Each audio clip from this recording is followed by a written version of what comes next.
அனைவருக்கும் வணக்கம். இன்றைய தினமணி செய்தித்தாள்ல என்ன செய்திகள் இருக்கு அப்படின்னு சொல்லி பார்ப்போம்.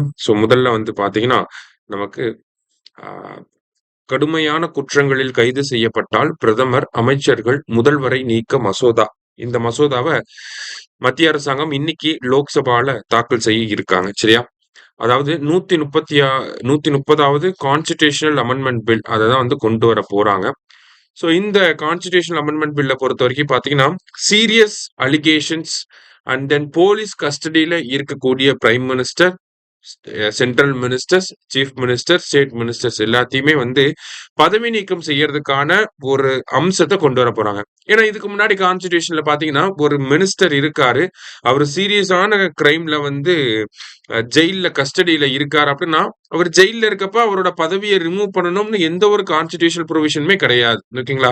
அதனால தான் நெறைய அமைச்சர்கள் ஜெயில்ல இருக்கப்பயுமே அமைச்சர்களாக இருப்பாங்க. இந்த சமீபத்திய உதாரணங்கள நீங்களே பார்த்திருப்பீங்க. நெறைய அமைச்சர்கள் ஜெயில்ல தான் இருப்பாங்க. ஆனா அமைச்சர்களா இருப்பாங்க. அப்படி இருக்கப்ப அவங்களால அமைச்சருக்கு உண்டான வேலைய செய்யவே முடியாது. இல்லையா? அப்ப இந்த மாதிரி அவங்கள ரிமூவ் பண்ணணும்ங்கிற ஒரு புரோவிஷனுமே கான்ஸ்டிடியூஷன்ல கிடையாது. அந்த ஒரு விஷயத்த சேஞ்ச் பண்ணணும் அப்படிங்கிறதுக்காக தான் இந்த 130வது கான்ஸ்டிடியூஷன் அமெண்ட்மென்ட் பில்ல கொண்டு வராங்க. ஒருத்தர் 5 வருஷத்துக்கு அ 5 வருஷம் அளவுக்கு அவர ஜெயில்ல அடைக்க முடியக்கூடிய ஒரு குற்றம் பண்ணியிருக்காரு அப்படின்னா, அவர கண்டிப்பா கேஸ் போட்டு அவர விசாரணை பண்ண ஆரம்பிப்பாங்க. போலீஸ் அவங்கள கஸ்டடியில எடுப்பாங்க. அப்படி கஸ்டடியில இருக்கப்ப அவருனால அமைச்சரா இருக்க முடியாது. சரிங்களா? கஸ்டடியில இருக்கப்ப என்ன ஆகுது?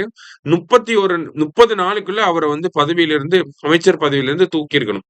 போலீஸ் கஸ்டடியில இப்ப நான் அமைச்சரா இருக்கேன். என்ன போலீஸ் கஸ்டடியில எடுத்துட்டாங்கன்னா, 30 நாளைக்குள்ள என்னோட அமைச்சர் பதவிய அரசாங்கம் புடுங்கி இருக்கணும். இல்லையா?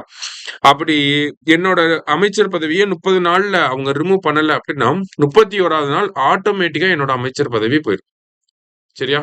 யாரும் அத ரிமூவ் பண்ணணுங்கிற அவசியம் கிடையாது. ஆட்டோமேட்டிக்காவே அது போயிருது. ஓகே. அதுதான் இந்த மசோதாவோட சிறப்பம்சமா நேத்து ஒரு பிரஸ் ரிலீஸ்ல அரசாங்கம் சொல்லியிருக்காங்க. இதுக்காக ஆர்டிகிள் 75, ஆர்டிகிள் 164, ஆர்டிகிள் 239 AA இந்த ஆர்டிகிள்ஸ் எல்லாம் அமெண்ட் பண்ண போறாங்க. சரியா? பாப்போம் தாக்கல் பண்ண போறாங்க. என்ன மாதிரியான சிறப்பம்சங்கள் இருக்கு அப்படிங்கிறத நம்ம பார்ப்போம். சரியா? இதுதான் முதல் செய்தியில நம்ம பார்த்திருக்கோம். அடுத்ததா பார்த்தீங்கன்னா, இன்றைய திருக்குறள். திருக்குறள்ல என்ன சொல்லியிருக்காங்க அப்படின்னா,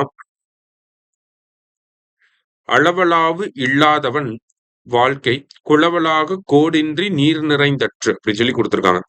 சுற்றத்தாரோடு மனம் கலந்து பழகும் தன்மை இல்லாதவனுடைய வாழ்க்கை குளப்பரப்பானது கரையில்லாமல் நீர் நிறைந்தார் போன்றது அப்படின்னு சொல்லி கொடுத்திருக்காங்க.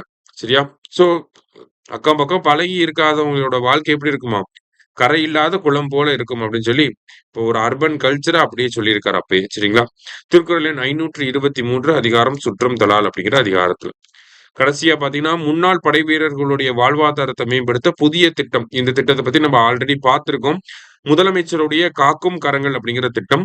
முன்னாள் படை வீரர்கள் நலனுக்காக முன்னாள் படை வீரர்கள் தொழில் தொடங்கணும் அப்படின்னா இந்த திட்டத்துக்கு கீழே கடன்களை வாங்கிக்க முடியும். சரிங்களா? ஆண்டர்பிரினர்ஷிப்ப எக்ஸ் சர்வீஸ்மேன் மத்தியில ப்ரமோட் பண்ணும் அப்படிங்கிறதுக்காக தான் இந்த திட்டம் கொண்டு வரப்பட்டிருக்கு.